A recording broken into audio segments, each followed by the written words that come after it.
Oi, Rodrigo, querido. Oi, cheguei, tentei aqui, não estava conseguindo. Boa Tudo tarde, Bruno. bem? Tudo bom? Prazer falar com você. Muito prazer também. Todo mundo aqui ansiosíssimo pelo seu livro. Você está com o livro aí? Me mostra. Eu estou com o livro. Eu estava aqui separando algumas passagens para falar para você, Uhum.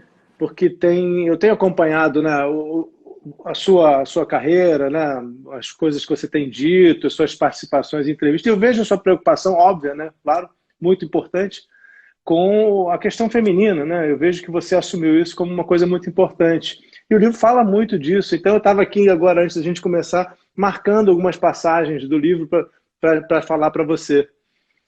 Maravilha, Algumas nós vamos passagens da chegar lá. história cristã, né? Vamos falar das mulheres, né? Que Jesus defendeu com tanta veemência. Assim, se a gente fosse dizer que alguém no mundo foi o precursor de qualquer movimento a favor das mulheres, né? Certamente a gente chega nele, em primeiro É, a lugar. ideia, a ideia do feminismo surgiu na França, mas talvez a gente possa dizer, né, que Jesus foi o primeiro homem feminista, né? Sem Quando naquela dúvida. sociedade que ele vivia, ele agregou as mulheres e tratou elas como iguais e como conselheiras, né? O papel de Não, e Madalena dando é incrível. dignidade, né? Dizendo para as pessoas respeitarem, né? Numa época de dificuldade para entender esses valores ainda, né? Nós estamos falando de um momento da história em que, para vocês terem uma ideia, todo mundo sabe disso, mas o espetáculo era execuções públicas, era assim, homens sendo mortos por leões num grande circo, né, no Colosseu. Então, a gente está falando de uma época violentíssima,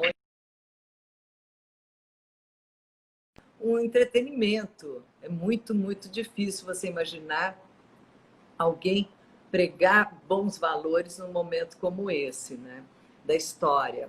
Mas me conta um pouco de você, como é que você começou a estudar Jesus? Eu quis estudar Jesus porque lá atrás, né, na adolescência, no colégio ainda, no colégio cristão que eu estudei, católico, depois toda a minha formação católica, eu sempre fui muito questionador, eu sempre incomodava os professores com as minhas perguntas um pouco insistentes, porque eu não me satisfazia com o que me diziam.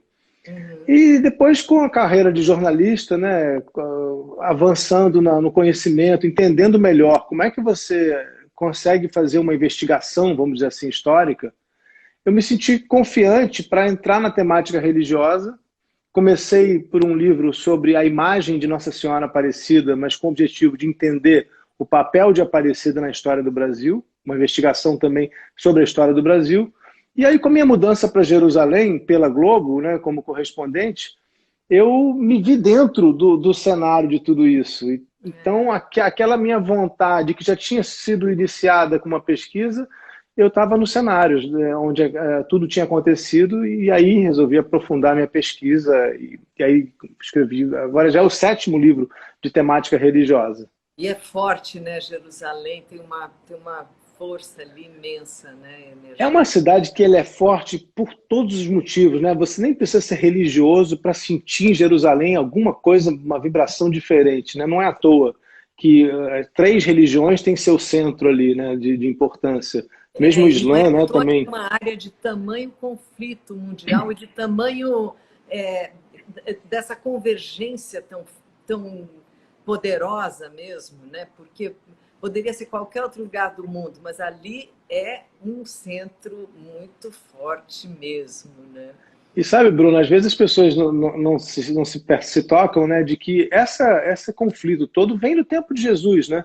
O que eu percebi em Jerusalém, vivendo lá, é que ali a história não tinha parado. A história que a gente vive hoje em Jerusalém é a continuação da história de Jesus. Não houve uma mudança brusca de paradigma.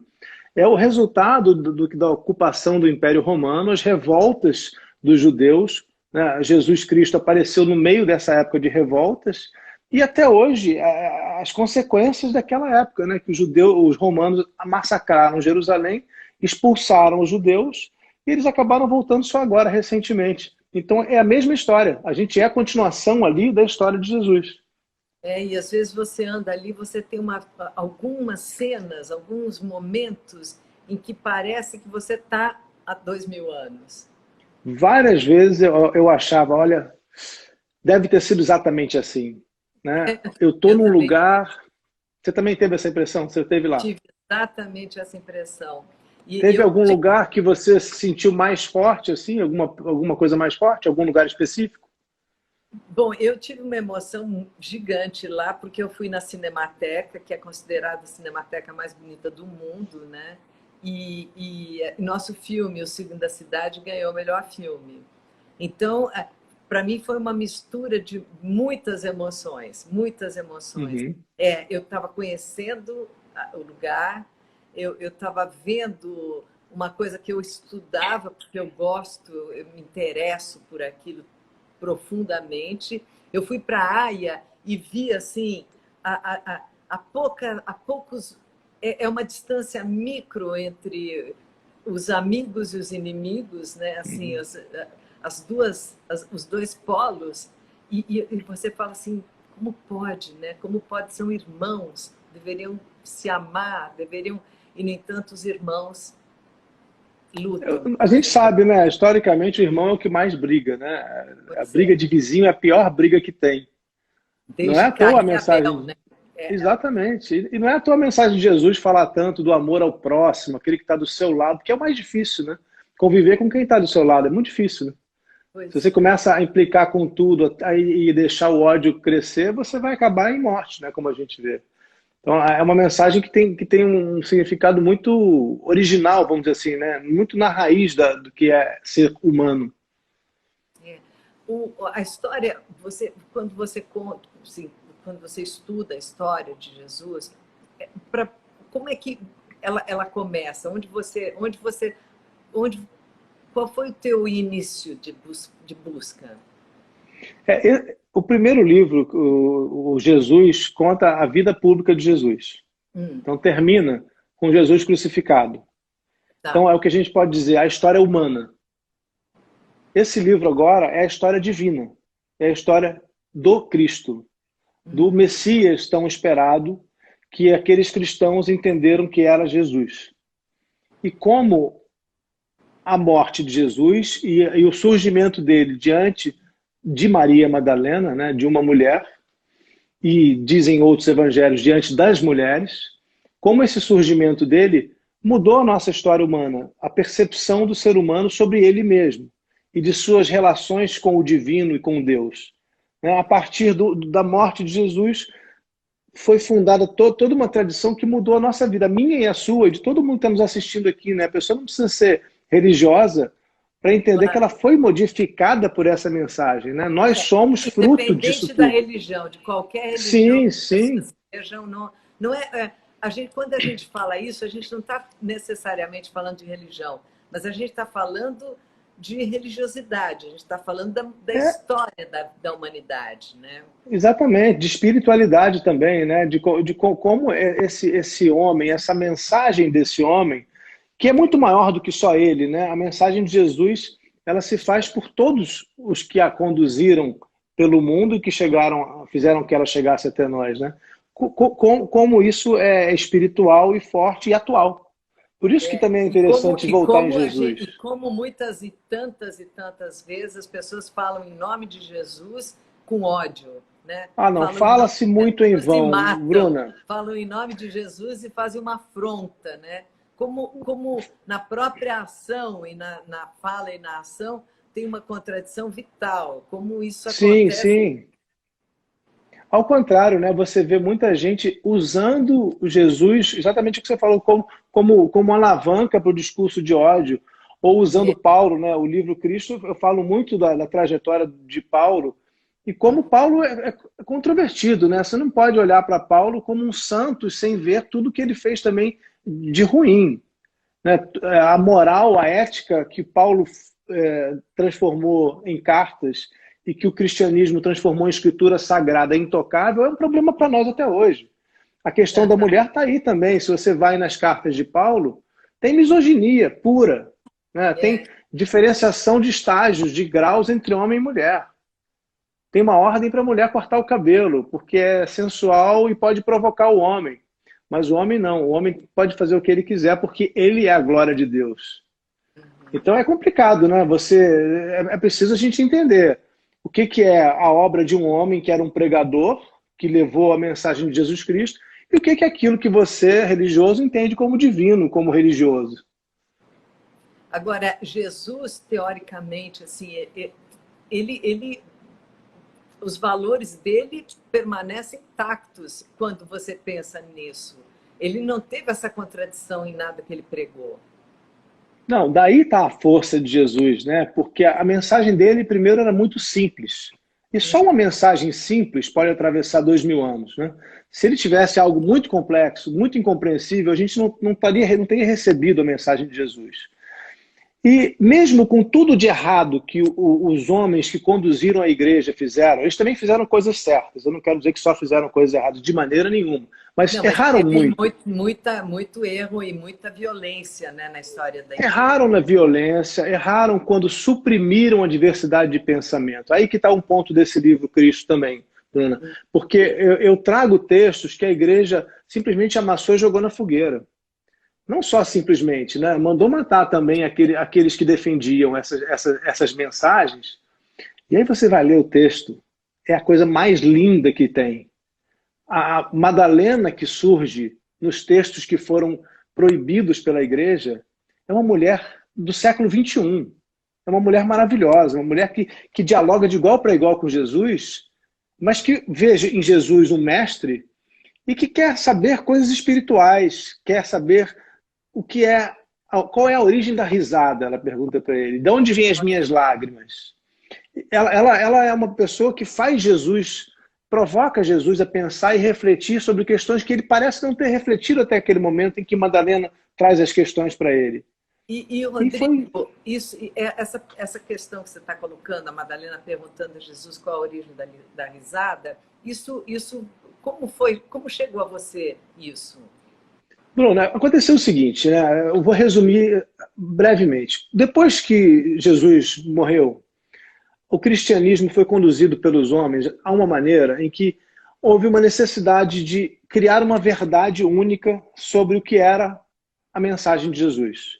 Então, durante 300 anos... O cristianismo começou 300 anos depois de Jesus, não foi isso? Ele foi oficializado 300 anos depois. E quando foi oficializado em Roma, todos os patriarcas cristãos do mundo inteiro se reuniram e disseram o seguinte: o que é verdade? Vamos separar aqui os textos que nos incomodam, que dizem que são contrários à nossa verdade, e vamos guardar aqueles 27 livros que vão compor o que um dia vai ser chamado de Novo Testamento. Só que ao fazer isso, por exemplo, tem um texto chamado Apocalipse de Pedro. É um texto maravilhoso, lindo, que tem uma cena lindíssima de Pedro diante da cruz, conversando com Jesus, mas não com Jesus. O corpo morto de Jesus e Pedro conversando com o Espírito de Jesus. Esse texto foi aceito pelos cristãos por 300 anos. Mas aí chegou um momento que descobriu-se, tem uma incoerência no Apocalipse de Pedro, não dá para deixar. Então, em vez de ter 28 livros, vamos ter 27, porque esse não vai poder entrar. E aí o que você faz? Você não guarda o livro, você queima ele, você proíbe ele.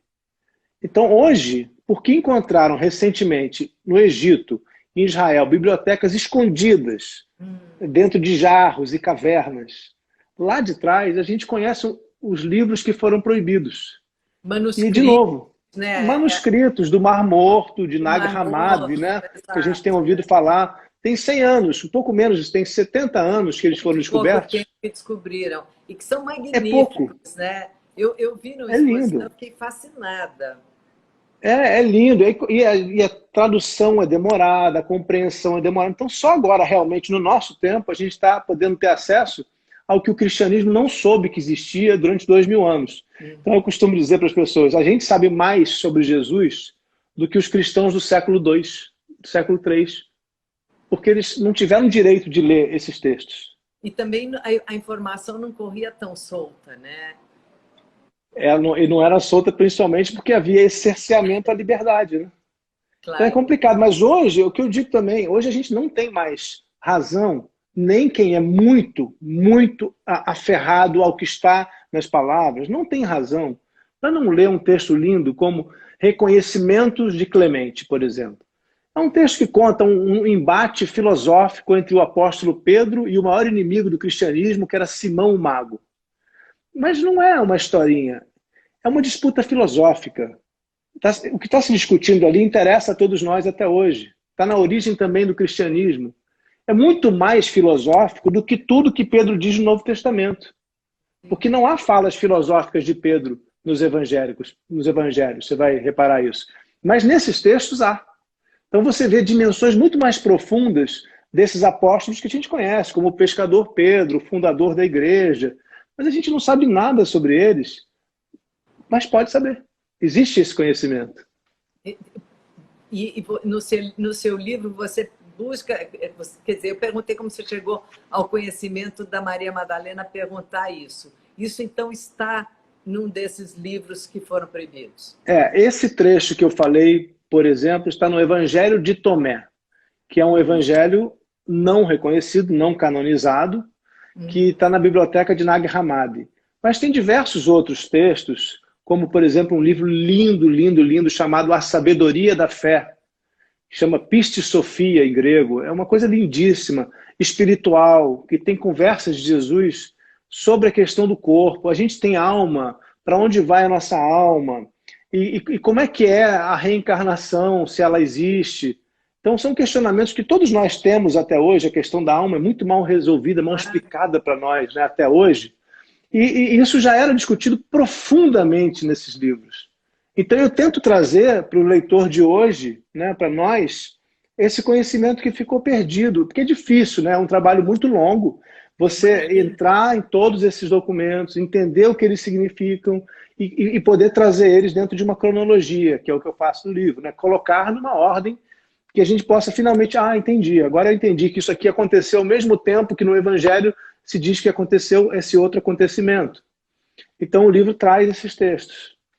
Bom, a gente, enquanto se falava desse conhecimento, dessa sabedoria perdida, né, obviamente nós temos hoje no Vaticano uma fabulosa biblioteca citada por grandes pensadores e escritores como Humberto Eco, e que você não tem acesso, né? São livros ali fechados a 7 chaves e que ainda a humanidade não sabe se vai conseguir ser...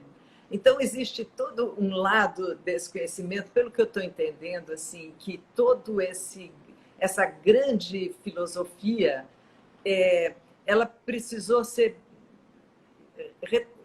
restrita para o público para ficar apenas assim, uma coisa mais fácil de digerir, vamos dizer assim. É exatamente isso. Ou de saber.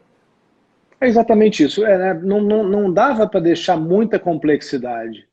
Ainda mais quando você está expandindo a mensagem que era judaica para povos que não entendem o judaísmo. E aí no livro também coloco isso, né? Como é que o Paulo, conhecido como São Paulo, apóstolo dos gentios, como ele precisou romper com o judaísmo, acabar com leis judaicas que eram milenares, por exemplo, a circuncisão dos homens, né? A proibição de certas comidas, como frutos do mar e porco. Como é que você vai dizer para um grego para ele não comer mais as conchas do mar da Grécia? Você não pode pregar o cristianismo com essa obrigação. Ou diga aos homens que agora, com 40 anos, tem que fazer uma cirurgia urológica. É complicado. Então, houve uma adaptação da mensagem e, como você disse, uma simplificação. Então, aquilo que era muito complexo foi, aos poucos, saindo. Mas aí tem um lado bonito, Bruno. Ficou o essencial.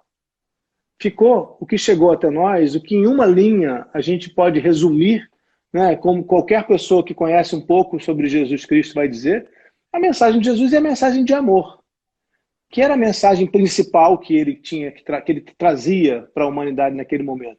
Jesus não inventou o amor, Jesus não inventou nem mesmo a forma de amar que ele propagou, mas ele foi fundamental na propagação desse novo tipo de amor, que é o amor que os gregos chamavam de filia, né? O amor incondicional ao outro, o amor em que você não espera nada em troca. É o amor mais difícil de se ter. Porque amar esperando algo em troca é muito simples. Mas esse amor que Jesus pregou, por isso é tão forte. chegou até nós, né? E ao mesmo tempo, assim, ele tem uma humildade, né? É um amor de dissolução de ego, né? De uma humildade, de uma postura perante o outro e perante a vida que você não tem exemplos na história disso, praticamente. Claro, tem os santos, tem as grandes pessoas, terá, mas eu digo assim, nesses gigantes, esses nomes gigantes, em geral, vêm acompanhados de outra conduta, né? Você tem poucos exemplos aqui e ali, né? E certamente Jesus é o mais contundente desses exemplos. Eu gosto de lembrar, Bruna, eu como correspondente, eu tive a oportunidade de acompanhar os últimos momentos do Nelson Mandela, na África do Sul. Eu acho que foi uma pessoa de um nível espiritual superior do nosso tempo, Sem dúvida. né? Com consequências sobre a humanidade muito grandes, né? O que ele conseguiu fazer depois de 27 anos de prisão e pregar justamente esse mesmo tipo de amor, né? Retomar as atividades dele sem o ódio por quem tinha maltratado ele, isso também é de uma beleza muito grande, né? É uma pessoa que eu me lembro, você falou, né, de outros nomes, me lembrei do Mandela agora. Lembrei da Madre Teresa, lembrei de pessoas. Madre Teresa. Mas você tem razão, Mandela é uma grande figura histórica. E eu acho que assim, os ensinamentos de Jesus, a história desse homem sempre será complexa, porque ela é sujeita a interpretações, né? Mas o que você conta, se você, quer dizer, vindo da pesquisa, é histórico.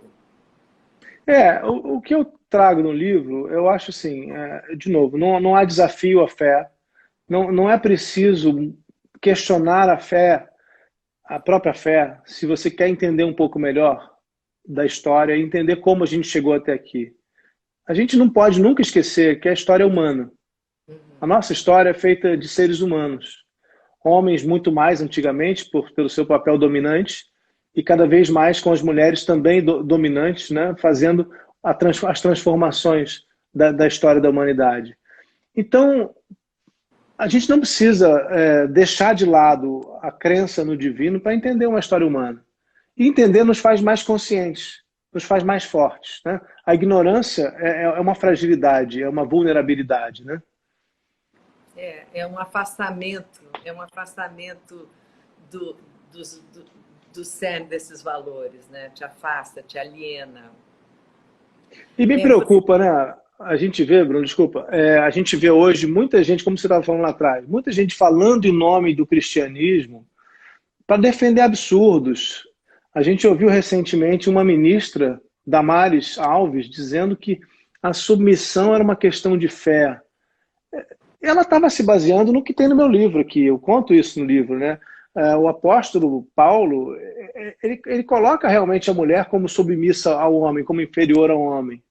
Mas você não pode hoje fazer uma leitura literal disso. Mas o lindo é que Jesus não coloca. Jesus não tem. Jesus coloca a mulher no mesmo nível do homem, numa coisa sem precedentes na história, né?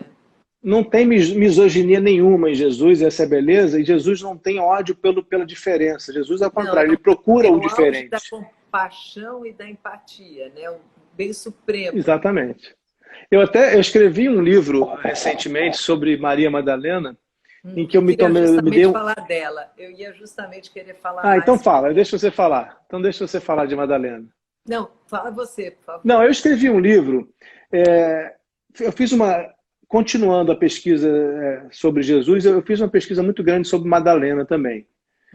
Primeiro, é curioso, né? Como o ser humano, e aí eu vou dizer o homem mesmo, né? O macho que mandou no mundo nesse tempo todo, como ele foi capaz de acabar com a imagem da única mulher que merecia, pelo que nos contaram, que teve chance de ser chamada de apóstola.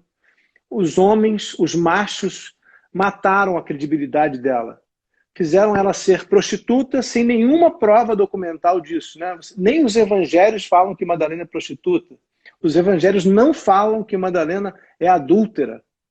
Não tem nenhuma condenação a Madalena no evangelho, mas depois, no ano 591, surge um papa que diz, com base numa leitura dos evangelhos, ele diz: acho que Madalena é aquela outra mulher que aparece no outro trecho, que é a adúltera. E daí começa a surgir toda a acusação de Madalena prostituta, Madalena arrependida, colocando, né, a mulher num papel de submissão de novo. Ela, para ser aceita como grande, como importante na fé, ela precisa ser uma grande pecadora, submissa e arrependida. Então, no livro, a Madalena revê O esse americano papel. diz assim, what else is new, né? Quer dizer, Pois é é. exatamente o que acontece, né? Porque quando você falou no início da entrevista, assim, no início da nossa conversa, você disse que a gente estava falando de Jesus coloca Madalena no seu nível, né? E quando todos os outros querem colocar a mulher, sempre como ela conversar com ele de igual para igual fosse um absurdo, né? E hoje muita gente faz isso. Muita gente acha um absurdo uma mulher conversar com um cara de igual para igual. Então, isso Eu aí acho é não tão mudou, absurdo não, que ainda é a difícil gente não acreditar evolui nisso, né? nisso. Hã? É tão absurdo, né, isso. É difícil acreditar que isso não tenha mudado depois de tudo que a gente aprendeu, né? É muito Bom, difícil. é difícil acreditar que a compaixão não mudou também com toda a história de Jesus nas nossas costas, né? Eu estava, nesses trechos que eu tinha separado aqui, eu ia te contar também o seguinte, uma outra coisa que aconteceu ao longo da história é que a mulher, por causa de Jesus, no começo do cristianismo, as mulheres tiveram algum papel importante. Você tem registros no começo de mulheres que a gente poderia chamar de sacerdotisas, diaconissas, que tiveram um papel importantíssimo. Tem uma chamada Priscila, que entrou para a história como Prisca, né, que era o apelido dela, que era casada com um cristão, mas ela que era a que comandava as reuniões nas assembleias cristãs. Ela ensinava os homens. E essas mulheres foram aos poucos sendo apagadas ao longo da história. Mas, de novo, né, como eco das ações de Jesus, houve um primeiro momento em que as mulheres tiveram um papel no cristianismo. Então, a gente poderia ter imaginado que se algo não tivesse, se aquelas reuniões de machos não tivessem acontecido lá atrás, talvez o cristianismo fosse uma religião muito mais feminina do que se tornou, porque Jesus tinha esse lado completamente feminista, né? Eu vou tomar porrada agora aqui de algum dos conservadores que vão dizer que eu estou chamando Jesus de feminista, é um absurdo, mas é o primeiro homem que olha para a mulher e diz, olha, eu trato ela como igual, elas fazem parte do meu grupo. Você sabe que naquela época o testemunho de uma mulher não tinha valor. Num julgamento em Jerusalém, a mulher podia ter visto um crime na frente dela, ela não poderia ir diante de um juiz falar porque a mulher não era confiável, segundo a tradição daquele momento. E Jesus rompeu com tudo isso. Então, foi lamentável que no curso da história os homens que dominaram a igreja tenham banido a mulher até do posto de sacerdotisa. Eu Claro, ouso pelo pensar, contrário, Bruna, né? Durante a Idade Média, elas foram virtualmente queimadas, né? Fogueiras e qualquer elemento, qualquer mulher que se sobressaísse um pouco era acusada de bruxa e era morta em praça pública. Então, a gente tem séculos de obscurantismo na nossa história. E mesmo assim, tanto o cristianismo quanto as mulheres continuam, né? Então, nós somos ervas que sobrevivem, né? E a fé cristã também sobrevive, apesar dessas mazelas que a igreja cometeu, né? eu queria te fazer uma pergunta, Bruna. Na personagem da Diadorim que você interpretou no Grande Sertão, como é que você lê aquela personagem do Guimarães Rosa? Você vê algo de feminismo ali? Você vê uma constatação de machismo naquele grupo? Como é Sem que você dúvida, interpreta?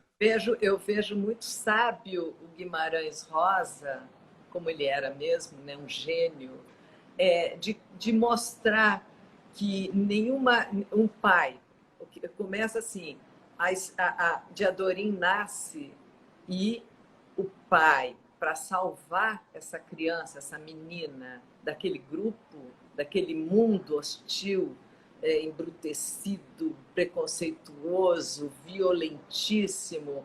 Ele fala, é um menino, é um de nós. Então, é a maneira de ele proteger essa criatura, é a maneira dele proteger a filha e dele fazer a filha sobreviver.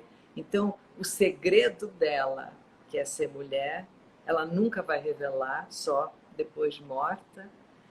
Ela não vai revelar nem para as pessoas mais próximas.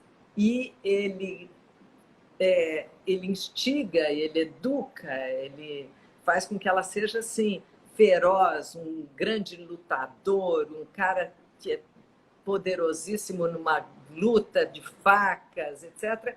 Porque essa é a lei do sertão. Então, é assim, jogue conforme as regras dos homens se você quer sobreviver. E quando você construiu a personagem... Isso teve muitas distorções. Se você pensa no mundo de hoje, quantas distorções isso tem, né? De quantas maneiras as mulheres tentam se moldar, ou se tornando muito masculinas, ou se encolhendo no que elas pensam, sabem, são. Enfim, tem tantas maneiras de deixar de ser. E a gente... Mas você não acha que isso está passando, não? Porque eu tô nesse momento, né, gravando para o meu canal no YouTube uma série sobre a questão das diferenças entre homens e mulheres. E na pesquisa aparece muito claramente que as mulheres do século XXI, aquelas que foram poderosas no século XXI, precisaram vestir essa roupa de diadorim. Margaret Thatcher, por exemplo, né? Ela não colocou nenhuma mulher no gabinete dela. Agora tem até a série, né, que está no Netflix. Extraordinariamente machista. Extraordinariamente machista. Machista. Golda Meir em Israel, a primeira-ministra de Israel, o Ben Gurion, né, que foi o fundador de Israel, fala para ela o seguinte, quando ela ainda não era, ela era só uma ministra: você é o único homem do meu gabinete. Pois é. Ou seja, o único macho que eu tenho aqui para enfrentar. Quando dizer você é um homem é um elogio, né? Pois é, então, assim, parece que a mulher do século XX precisou se disfarçar de homem para ter poder. E a impressão que eu tenho é que a gente está entrando numa era diferente, em que a mulher pode ter poder. Eu acho que o grande, realmente, desafio, e eu acho que a gente está numa transição, né? Acredito nessa transição, e algumas já passaram essa transição desse lado. Mas nós estamos falando agora de uma grande maioria, né? É você realmente poder ser o que você é, não se prender a preconceitos, não aceitar rótulos, invólucros, compartimentos, lugares que você precisa caber, não deixar de ser o que você quer e gosta de ser, em função de alguma coisa que a sociedade impõe como mais positivo para que você vença naquilo, ou que você imagina que esperam de você, esses papéis sociais todos, você quebrar esses paradigmas, porque você deixar de ser feminina para ser respeitada, ou você deixar de ser bacana, ou você deixar de gostar de moda, ou você deixar de ser sexy, ou você deixar de ser qualquer coisa, né?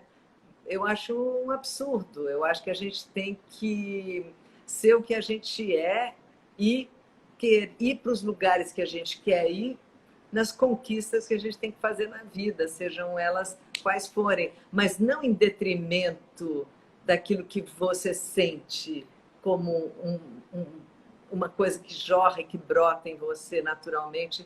Eu acho que aí é um retrocesso.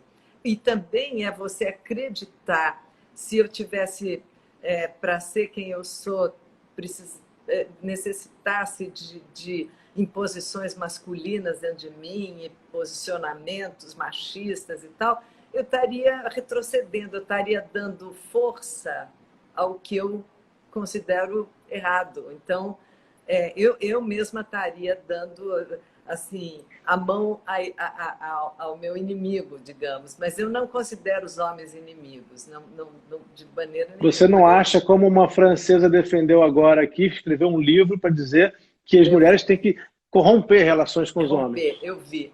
Não, eu nunca considerei isso, nem momento nenhum da minha vida, eu, pelo contrário, nesse ponto eu volto a Jesus. Eu acho que nós somos iguais, nós temos que lutar não pela quebra, mas pela união, pela junção, pela força mútua, sabe, eu acredito nessa energia que as pessoas têm e que elas podem, sim, criar uma egrégora de luz, sabe? Eu acredito nisso. E acredito, Você acha? estou muito fascinada pela história de Jesus, por isso que eu quero te ouvir mais. Não, eu ia só te perguntar mais uma coisa, que eu tenho uma curiosidade. Você acha que quando você começou a sua carreira para hoje, a situação mudou muito? A mulher hoje pode estar mais otimista realmente com o Com futuro? certeza, absolutamente sim, sem dúvida. Embora a história, você estuda história, você deve saber disso, né? A história é cíclica, né? E por ser cíclica, ela volta aos mesmos lugares, mas ela volta com uma pequena evolução. Ela tem é uma espiral em ascensão, né? Ela tem esse formato. E isso nos coloca, às vezes, nos mesmos pontos, mas com um pouquinho mais de sabedoria, um pouquinho mais de conhecimento, e acho que com isso eu vejo um caminho melhor. Eu acho que sim, eu acho que a história evolui. É um passo para trás, dois para frente, né? Um para trás é a ideia da espiral, né?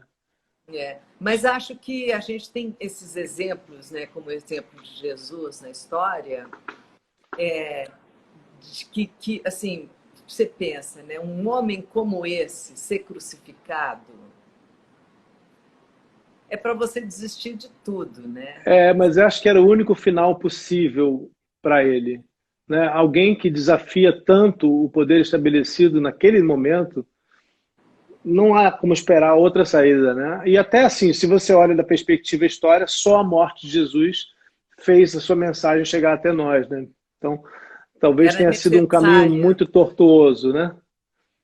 Para que a era mensagem de Jesus princípio, chegasse. era necessário que isso acontecesse para que tudo isso se tornasse maior e para sempre, né? O que eu acho só, né, que hoje a gente não pode se dar por satisfeito e ficar apenas relendo a história de Jesus como se fosse um fato consumado lá atrás que nada tivesse a ver com a nossa vida. A vida de Jesus e a pregação cristã e toda essa mensagem de amor só faz sentido se ela for reinterpretada por nós hoje, né? Não se a gente for na Bíblia fazer uma leitura literal, fundamentalista e achar ali confirmações daquilo que a gente acreditava 2000 anos atrás. Por exemplo, que o homossexual deve ser morto, que o homossexual nunca vai chegar ao reino do céu, como disse o apóstolo Paulo. Não faz mais sentido, né, essa leitura literal. Nem o Papa Francisco faz essa leitura. Eu acho que quando você vira apenas um repetidor, né, o pensador ele não pode ser um repetidor. Né? Você simplesmente... daí a busca pela informação, né? Por trazer conhecimento. Né? A gente vive num país onde o conhecimento é algo que nos é negado diariamente por problemas nas escolas. A gente tem uma pandemia agora, os bares estão abertos, mas as escolas estão fechadas, né? As escolas já são precárias, não se sabe o que vai ser das escolas no ano que vem, e assim, sem conhecimento, perpetua-se a dominação, né? Formas de dominação, porque as pessoas não conseguem discernir e julgar. E elas começam a repetir o que elas ouviram. É natural. Se você não aprendeu a pensar... Né? Não consegue interpretar, compreender melhor o que está sendo explicado. Mas, sem dúvida, quando você relê a história, quando você relê qualquer coisa, seja a Bíblia, seja o Novo Testamento, seja o que for, a releitura requer a renovação, requer o pensamento atual. Você concorda? Sim, exatamente. Só faz sentido a gente falar de Jesus, e é só por isso que eu escrevo. Eu não estou escrevendo sobre Cristo, né, o título do livro, Cristo, para relembrar um fato de 2000 anos atrás apenas. Eu estou escrevendo sobre Cristo para trazer Cristo para o nosso contexto. O que é que faz sentido daquilo que aconteceu? O que é verdadeiro daquilo que as pessoas dizem, nos dizem até hoje? O que faz sentido do que está no Novo Testamento? Né? E o que a gente pode reler e ressignificar? Porque não dá mesmo para ter hoje o mesmo código moral e ético do judaísmo daquele tempo. Que digo mais, já era, de certa maneira, ultrapassado, porque os gregos, os filósofos gregos, 200 anos antes, Estava já melhor, estavam muito na frente. é Né? verdade. Platão e Aristóteles. Sem Platão, dúvida. 400 anos antes, escreveu um livro falando sobre relações homossexuais entre filósofos e seus estudantes, como um fato natural. Né? Então, a gente está 2.400 anos agora depois, usando um texto de Paulo, a gente não, né? Pessoas que se baseiam no conservadorismo, a meu ver, desonesto, né? Relendo um texto de Paulo de 2.000 anos atrás para dizer que o homossexual realmente merece ser excluído da sociedade, que ele não cabe dentro da nossa sociedade. Então, é preciso reler para ressignificar isso. E não pode falar disso em nome de Jesus, né? Pelo amor de Deus, quem falar em É nome uma de Jesus uma contradição, bobagem dessa imensa, né? é só porque não conhece, né, o que foi Jesus. Você acha, Rodrigo, que estudando a história e revendo esses fatos, eu queria te perguntar duas coisas. Primeiro, o que você acha a coisa mais marcante, ou os momentos mais marcantes, aqueles que você falou, uau, que realmente foram muito fortes na história quando você estudou? E se de lá para cá você acha que a gente melhorou ou não? Se de lá do tempo de Jesus, Uhum.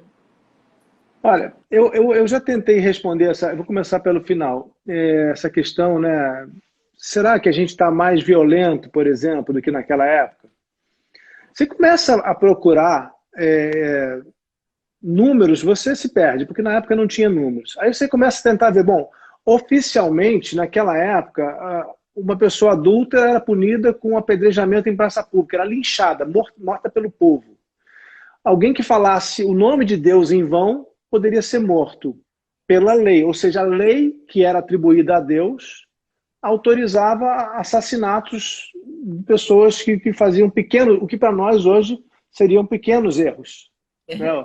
Ou nem seriam erros, porque acho que qualquer um hoje tem direito de ser ou não religioso, de acreditar ou não em certas coisas.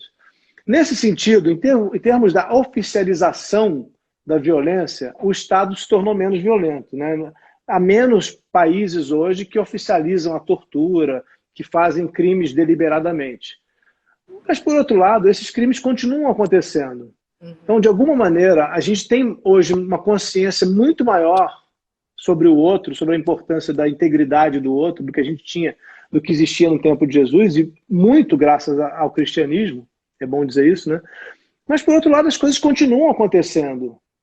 Os crimes continuam bárbaros, né? Veja aquela morte o produtor de cinema, o Cadu, no Rio. A gente vê outras mortes bárbaras, né? O Estado Islâmico que fazia, a violência do tráfico no México. Então, eu acho que continuamos humanos. E acho que enquanto a educação for negada em certos países, como é o caso do Brasil, as pessoas, né, enquanto houver uma desigualdade educacional tão grande, a gente não vai chegar a esse estágio que a gente quer. Os países mais felizes do mundo são os mais bem educados, com melhores escolas. É Noruega, Finlândia, Dinamarca, Alemanha. Então, a saída está na educação. Sem dúvida. Sem Já dúvida. diziam lá atrás, né? Eu não estou também inventando mensagem nenhuma aqui, né? É algo que está dito, mas não é A feito, né? educação e o conhecimento realmente é o que fortalecem o ser humano, né? O conhecimento e o autoconhecimento. Acho que essas duas coisas são fundamentais para o equilíbrio e para a força humana. E você acha que está melhor hoje o mundo? Sem dúvida, eu acho que está melhor, mesmo com todos os disparates que a história cíclica a gente ainda vê acontecer. E porque hoje a gente vê acontecer, mas existe pelo menos a possibilidade da denúncia. Todos, de certa maneira, a humanidade acha isso um absurdo, né? é quase unânime que seja um absurdo, um crime. E naquele momento, quando a gente vai para a história, né, para trás, você vê que era o contrário. Como a gente estava falando, era um entretenimento. Você ia assistir alguém. Imagina você assistir, vamos ver um espetáculo hoje. O que vai ter? Vai ter leões comendo cristãos. Você está me lembrando da vida de Brian, do Monty Python, que tem a mãe e o filho. Vamos lá no apedrejamento, vamos pegar umas pedrinhas. Pois é. Aquele Colosseu lotado, porque é imenso, né? Um estádio de futebol, cheio de gente para assistir pessoas sendo mortas por leões, numa situação assim. Então, você imaginar isso, você diz assim, a violência extrema, o terror extremo, não só eram aceitados, eram diversão. Então, nós estamos melhores, sem dúvida nenhuma.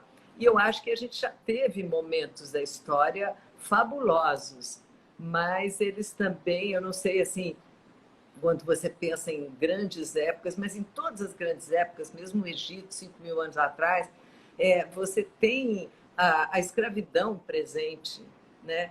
E não que hoje nós não tenhamos escravidão, e até ela é escondida, ou mesmo não escondida, a gente tem, sabe?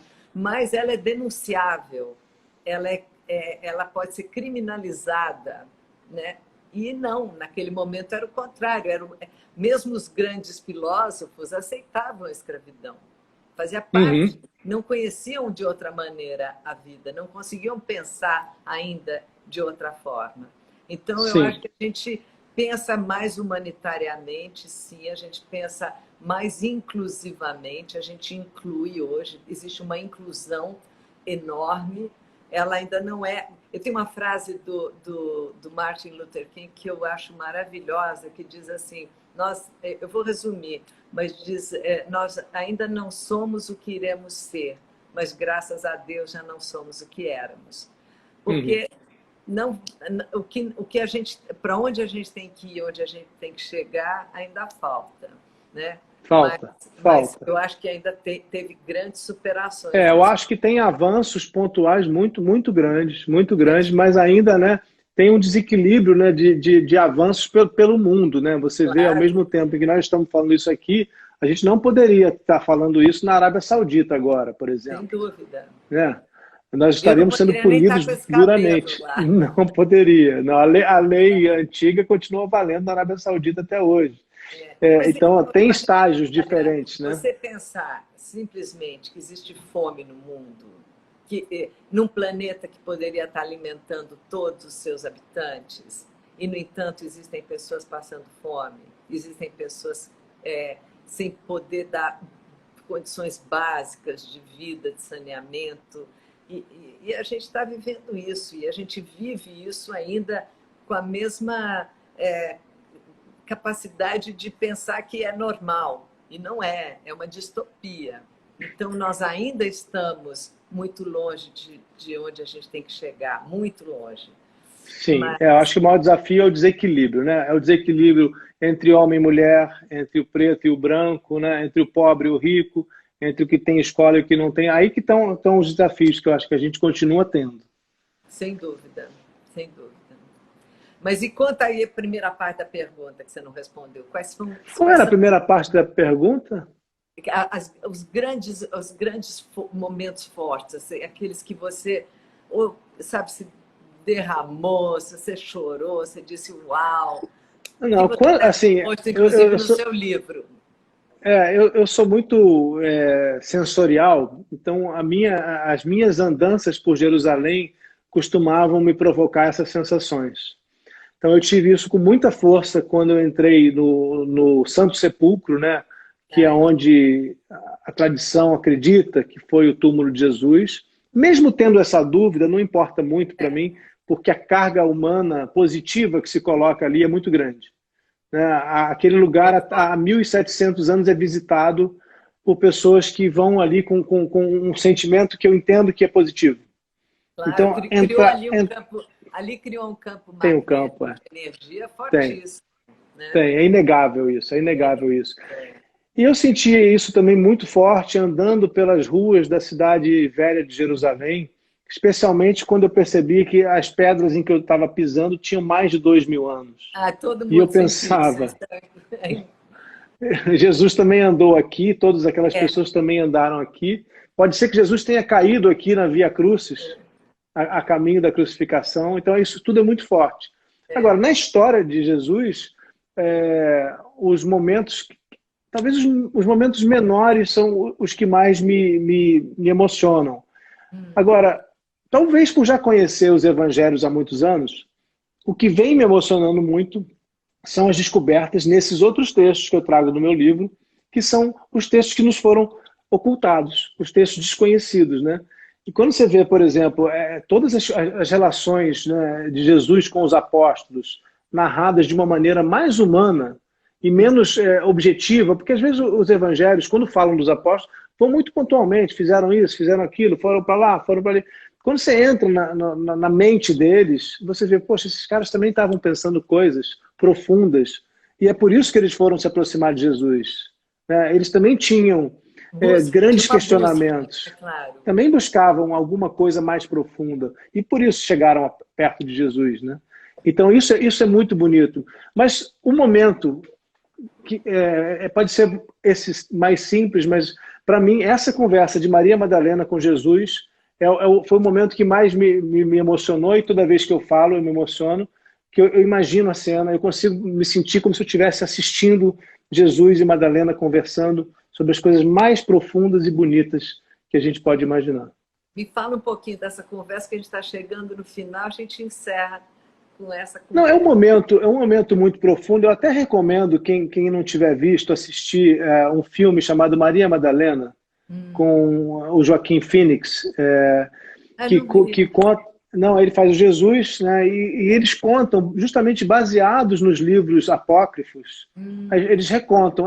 Coincidentemente, o meu livro Madalena eu lancei ao mesmo tempo que saiu esse livro. Ah, tá. Acho que eu e o roteirista estávamos lendo na mesma época sobre os mesmos assuntos. Então eles têm esses diálogos ali. Então, assim, acho tão bonito. Recomendo que vejam esse filme Maria Madalena de 2018, Tá, vou que, ver. que, que retrata esses momentos, né? A frase que eu sempre me lembro é essa, ela perguntando o que vai acontecer quando eu sair dessas roupas. Eles se referiam ao corpo como deixar essas roupas, ou talvez a gente pudesse trazer como essa embalagem, essa vestimenta, e for viver uma outra vida. Como é que vai ser? O que eu vou encontrar? É de uma sensibilidade muito grande. Até isso, né, que eu falei agora há pouco. De onde vêm nossas lágrimas? De onde é que vem o meu sorriso? É tudo, de um lado também, muito simples, né? Muito como nós. A gente consegue se relacionar com essas pessoas de maneira muito próxima. Quando a gente tira o véu de santidade, né, que a gente aprendeu a colocar sobre elas, e vê que eles eram como nós, pessoas tentando entender por que estão aqui, o que faz sentido nesse mundo, o que faz sentido nessa vida. Existe outra vida? Vai acontecer alguma coisa no dia em que eu morrer? São as questões que nós trazemos há milhares de anos, né? Que essas pessoas também tiveram profundamente. Claro que toda filosofia se pergunta, que essas respostas não existem, né? Elas podem existir no caminho da fé, no caminho do pensamento, no caminho de ideais, mas assim, até a ciência.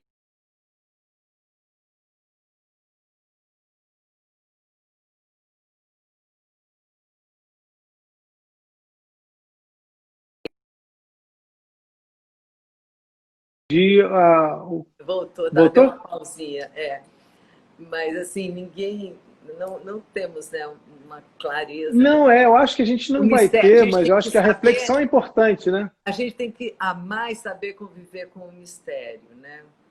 Sim. E acima de tudo, eu acho amar o fato de estarmos aqui, termos essa oportunidade de experimentar essa coisa maravilhosa que é a vida. Muito bom. Rodrigo, muito obrigado. Foi um prazer enorme conversar com você. Obrigado a você. Muito, muito bom. Eu gostaria de falar mais. Vou ler seu livro, né? Cristo. Mostra aí o livro para gente. Deixa eu mostrar, tá aqui, ó. Da Sextante. Esse livro aqui Cristo. que saiu agora. Muito legal. Muito bom. Vamos. Obrigado, foi demais, viu? Obrigada, querido. Tudo de bom para você. Fiquem bem. se falará brevemente novamente. Falamos. Tchau. Beijo. Tchau. E, ó, Tchau, tchau. muito obrigada para todos vocês que participaram, mandaram perguntas, corações. Obrigada, gente. Estamos sempre juntos, tá bom? Um beijo.